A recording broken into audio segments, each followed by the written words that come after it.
மரியம் அலை இஸ்லாமுடைய தாயார், அவங்களுடைய பெயர் ஹன்னா. ஒரு சிறந்த குழந்தை வளர்ப்பிற்கான முன்மாதிரி அவங்க கிட்ட இருக்குங்க. பல படிப்பினைகள் நமக்கு கிடைக்குது. இன்னைக்கு நவீன உலகம் பார்க்கலாம் இல்லைங்களா? சைல்டு சைக்காலஜின்னு ஒருத்தவங்க சொல்றாங்க, பாசிட்டிவ் பேரண்டிங் பண்ணுங்கன்னு சொல்றாங்க, கான்ஷியஸ் பேரண்டிங் பண்ணுங்கன்னு சொல்றாங்க. இந்த மாதிரி பல புதிய புதிய கோட்பாடுகளை பற்றி பேசுறாங்க. ஆனால் அல் குர்ஆன் ஆயிரக்கணக்கான ஆண்டுகளுக்கு முன்னரே ஒரு இறை நம்பிக்கையுள்ள தாய், ஒரு தக்வாவுடைய சாலிகான தாயின் மூலம் சிறந்த குழந்தை வளர்ப்புக்கான அடித்தளத்தை நம்மை கற்றுத்தரான் அல் குர்ஆன்ல. அந்த தாய் தான் ஹன்னா, மரியம் அலை இஸ்லாமுடைய தாயார். குழந்தை பிறக்கிறதுக்கு முன்னாடியே ஒரு நல்ல நோக்கம் அங்க வைக்கிறாங்க பாருங்க. அல்லாஹ் கூறுகிறான், என்னுடைய இறைவா, என் வயிற்றில் உள்ளதை முழுமையாக உனக்காக அர்ப்பணித்து விட்டேன் என்று சொல்றாங்க. சூரத்துல் ஆல இம்ரானுடைய 35வது ஆயத். ஹன்னா அவர்களுடைய பேரண்டிங் பாத்தீங்கன்னா, குழந்தை பிறந்த பிறகு ஆரம்பிக்கல. இப்ப நிறைய பேர் இந்த நவீன ஆய்வாளர்கள் அதானே சொல்றாங்க, குழந்தை பிறந்த பிறகுதான் நிறைய கோட்பாடுகள் சொல்றாங்க. ஆனா கர்ப்ப காலத்திலேயே அவங்க ஆரம்பிச்சிட்டாங்க பேரண்டிங்.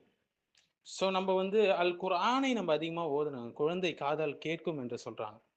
இன்று பலர் குழந்தைக்கு என்ன கரியர் ஃபியூச்சர்ல செட் பண்ணணும், என்ன சம்பளம், என்ன ஸ்டேட்டஸ்ன்னு சிந்திக்கிறாங்க அவங்க ஃபியூச்சரை பத்தி. ஆனா ஹன்னா அவர்கள் இந்த குழந்தை அல்லாஹ்வுக்காக இருக்கணும், நான் அர்ப்பணிச்சிட்டேன் என்று சிந்திச்சாங்க.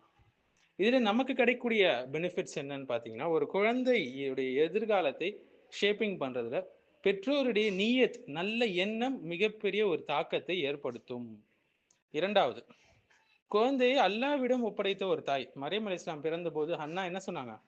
நான் அவளுக்கு மரியம்னு பெயர் வச்சிருக்கேன், அவளையும் அவளது சந்ததியும் ஷைத்தானிடமிருந்து உன்கிட்ட நான் பாதுகாவல்ல ஒப்படைக்கிறேன்னு அல்லாஹ் கிட்ட சொன்னாங்க. ஆல இம்ரான்ல 36வது ஆயத். எப்படி அவங்க பேசுறாங்க பாருங்க அல்லாஹ் கிட்ட. ஒரு நெருக்கமான உரையாடல் மாதிரி இருக்கு பாருங்க. இது ஒரு பெரிய பேரண்டிங் பிரின்சிபலுங்க, ஒரு அடிப்படை.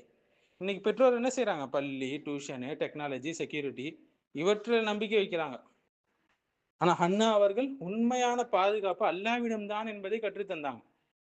அதனால்தான் அல்லாஹ் கிட்ட ஒப்படைக்கிறாங்க. மூன்றாவது, நல்ல சூழலை உருவாக்குனாங்க அந்த தாய். ஹன்னா அவர்கள் மரியத்தை ஒரு புனித சூழல்ல வளர்த்தாங்க. அதன் விளைவாக மரியம் அலைஹிஸ்ஸலாம் தூய்மையின் சின்னமாக ஆனாங்க. இறை நம்பிக்கை உள்ள பெண்மணிகளுக்கு முன்மாதிரியாக ஆனாங்க. உலக பெண்கள்ல சிறந்த ஒரு பெண்ணாக அவங்க உயர்த்தப்பட்டாங்க. இன்னைக்கு பார்க்கலாம், மரியம் அலைஹிஸ்ஸலாமை யாரெல்லாம் கொண்டாடுறாங்க? இந்துஸும் கொண்டாடுறாங்க, கிறிஸ்டியன்ஸும் கொண்டாடுறாங்க. ஆனா அவங்களுக்கான சிறந்த கண்ணியத்தை வழங்கியது இஸ்லாம் தாங்க. அவங்களை கடவுள் ரேஞ்சுக்கு இஸ்லாம் உயர்த்தல, சிறந்த பெண்மணியாக, இந்த உலகத்தின் சிறந்த பெண்மணிகளுக்கு முன்மாதிரியாக உயர்த்துகிறது. இது என்ன காட்டுதுன்னா, நமக்கு குழந்தையை வளர்ப்பது, அதற்கு உணவு கொடுக்கறது, உடை கொடுப்பது, இது மட்டும் இல்லைங்க. பிராண்டட் ட்ரெஸ்ஸஸ் கொடுப்பது, சிறந்த பள்ளியில சேர்ப்பது, இது மட்டும் இல்லை. அதை விட முக்கியம் ஆன்மீக சூழல் உருவாக்குவது. ஆன்மீக சூழல் இன்னைக்கு எல்லாம் என்ன நினைக்கிறாங்க? 1 மணி நேரம் மக்தப் அனுப்பிச்சிட்டா வேலை முடிஞ்சுதுன்னு நினைக்கிறாங்க. மார்க்க கல்விக்கு 1 மணி நேரம், உலக கல்விக்கு நாள் ஃபுல்லா, காலையில 9 மணிக்கு போனா ஈவினிங் 5 மணி வரைக்கும், 10வது ஸ்பெஷல் கிளாஸ், அவன் வந்த பிறகு டியூஷன். ஆனா மக்தப் மதரசால அவன் ஓதுறானா, ஓதலையா, என்ன செய்யறான், மார்க்கத்தை கத்துக்கிறானா, கத்துக்கலையா, ஆசிரியர் சிறந்தவரா, எதையும் பார்க்கறது இல்லை. இதனால்தான் பிள்ளைகள் இன்னைக்கு சீரழிகிறாங்க. மார்க்க கல்வியும் இல்லை, ஒரு தர்பியத்தும் இல்லை. பேரண்டிங் என்பது கண்ட்ரோல் இல்லைங்க, அது ஒரு கல்டிவேஷன், அது ஒரு தர்பியா. ஹன்னா அவர்கள் மரியம் அலைஹிஸ்ஸலாமை உலக புகழுக்காக அல்ல, அல்லாவின் திருப்திக்காக வளர்த்தாங்க. இந்த உலகம் ஒரு சக்சஸ்ஃபுல் சைல்டை நான் உருவாக்கணும், ஃபேமஸான சைல்டை உருவாக்கணும், அவன் ஒரு பெரிய அச்சீவரா இருக்கணும் அப்படின்லாம் விரும்புறாங்க. ஆனா ஹன்னா அவர்கள் சாலிகான ஒரு குழந்தையை, அல்லாவின் திருப்தி பெற்ற ஒரு குழந்தையை நான் வளர்க்க வேண்டும், தர்பியா செய்ய வேண்டும் என்று ஆரம்பத்திலிருந்தே விரும்புறாங்க. ஹன்னா அவர்களுடைய பேரண்டிங்கோட விளைவு பாருங்க. அந்த தாயுடைய சின்சியாரிட்டி காரணமாக மரியம் அலைஹிஸ்ஸலாம் உலக பெண்களிலேயே சிறந்த ஒரு பெண்ணாக உயர்றாங்க. ஈசா அலைஹிஸ்ஸலாம் போன்ற ஒரு மகத்தான ஒரு நபி அந்த குடும்பத்திலேருந்து வந்தாங்க. அவங்களுடைய பெயர் அல் குர்ஆன்ல என்றென்றும் நிலைத்து நிற்கிறது. அது மட்டும் இல்லாம சிறந்த ஒரு பாதுகாவலர் கிட்ட, ஒரு கார்டியன்ஷிப் கிட்ட கொடுக்குறாங்க பாருங்க. அவங்க போய் ஜக்கரியா அலைஹிஸ்ஸலாம் கிட்ட போய் ஒப்படைக்கிறாங்க அந்த பாதுகாப்பை. ஜக்கரியா அலைஹிஸ்ஸலாம் ஒரு நபியாக அப்போ இருக்கிறாங்க அந்த காலத்துல. அவங்க மரியம் அலைஹிஸ்ஸலாம் பொறுப்பேற்று வளர்க்குறாங்க. ஜக்கரியா அலைஹிஸ்ஸலாம் கிட்ட இருந்து பண்புகளையும், அஹ்லாக்கையும், மார்க்க கல்வியையும் அவங்க கற்றுக்கொள்றாங்க மரியம் அலைஹிஸ்ஸலாம். இது போலதான் நம்ம காலத்துல ஒரு நல்ல ஆலிம் கிட்ட நம்ம பிள்ளைகளை தொடர்பு படுத்தி விட வேண்டும். அந்த ஆலிம் கிட்ட இருந்து அவங்க நிறைய மார்க்க விஷயங்களை கற்றுக்கொள்வாங்க. நவீன காலத்துல பார்க்கலாம் இல்லைங்களா, இன்னைக்கு குழந்தைங்க செல்போன் எடுத்தா மணிக்கணக்கில், ஸ்கிரீன் அடிக்ஷன் வேற, ஐடென்டிட்டி கிரைசிஸ் வேற, ஒரு பக்கம் டிப்ரெஷனு, ஒரு பக்கம் ஸ்பிரிச்சுவல் எம்டி, ஒரு வெறுமை உள்ளத்துல, அவங்களுக்கு ஒரு மாரல் கன்ஃபியூஷன், நிறைய பிரச்சனைங்க. Facebook addiction, Instagram addiction, video game addiction, சொல்லவே வேணாம், பெரிய லிஸ்டே போயிட்டு இருக்கு. இவ்வளவு பிரச்சனைகள் இருக்கு.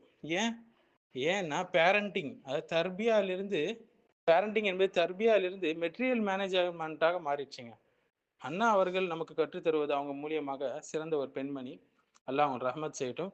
குழந்தையை உலகத்துக்காக மட்டும் தயார் செய்யாதீர்கள், அல்லாவை சந்திக்க தயாராக்குங்கள் என்று சொன்ன ஒரு பெண்மணி தான் அவங்க. ஸோ ஒரு ஆண் பிள்ளையை ஆசைப்பட்டாங்க. இந்த பைத்துல் மக்திஸ் பள்ளிவாசலுக்கு ஹித்மத் செய்யணும்னு சொல்லிட்டு. ஆனா பெண் பிள்ளை பிறந்தது. சின்ன அவங்க வந்து இருந்தாலும் அல்லாஹ்வுடைய விதியை பொருந்திக் கொள்கிறார்கள். அல்லாஹ் என்ன செய்றான்? அவங்களை தேர்ந்தெடுத்து மரியம் அலைஹிஸ்ஸலாமை தேர்ந்தெடுத்து மிகப்பெரிய ஒரு கண்ணியமான ஒரு உயரத்துல அவங்க வைக்கிறான் அல்லாஹ் சுப்ஹானஹு வ தஆலா. ஸோ அவங்களுடைய தாயார் தந்தை வந்து இம்ரான் என்று சொல்லப்படுது. இம்ரான் அவர்கள் வந்து தலைமை பூசாரியாக இருக்கிறாங்க பைத்துல் மக்திஸ். அவங்க இந்த குழந்தை பிறக்கறதுக்கு முன்னாடி இறந்ததாக தகவல் சொல்றாங்க. இறந்துட்டதாக இம்ரான் அவர்கள். ஆனா தலைமை பூசாரியுடைய மகளை வந்து தத்தெடுக்கணும்னு இம்ரான் அவர்களுடைய ஃபாலோவர்ஸ், அவங்களை பின்பற்றக்கூடிய நல்ல ஆலிம்கள், அந்த இவங்க எல்லாம் அவங்க விருப்பப்படுறாங்க. இறுதியா அல்லாஹ் ஜக்கரியா அலைஹிஸ்ஸலாம் கிட்ட தான் அந்த பொறுப்பை ஒப்படைக்கிறான். அவங்க சிறந்த முறையில அவங்கள வளர்க்கிறாங்க. குழந்தையை வெற்றியாளனாக வளர்ப்பதை விட இந்த துன்யால நல்லவனாக வளர்க்க வேண்டும். அதுதான் ஒரு தாய் தந்தையுடைய முக்கிய ரோல். ஸோ மாடர்ன் பேரண்டிங் கிரைசிஸ்க்கு அல் குர்ஆன் தரக்கூடிய சிறந்த தீர்வு தான் ஹன்னா அவர்களுடைய, அவங்க மீது சலாம் உண்டாகட்டும், அவங்களுடைய இந்த குழந்தை வளர்ப்பு. ஸோ மரியம் அலைஹிஸ்ஸலாம் ஒரு சிறந்த பெண்ணாக வந்தாங்கன்னா அவங்களுக்கு பின்னாடி இருந்தது யார்? உறுதுணையாக அவங்களுடைய தாயார். ஸோ பள்ளிக்கூடம் முக்கியமா அல்லது தாயுடைய துவா முக்கியமா குழந்தை வளர்ப்புல என்று கேட்டால் மிக மிக முக்கியம் தாயுடைய துவாவும் தாயுடைய தர்பியத்தும்.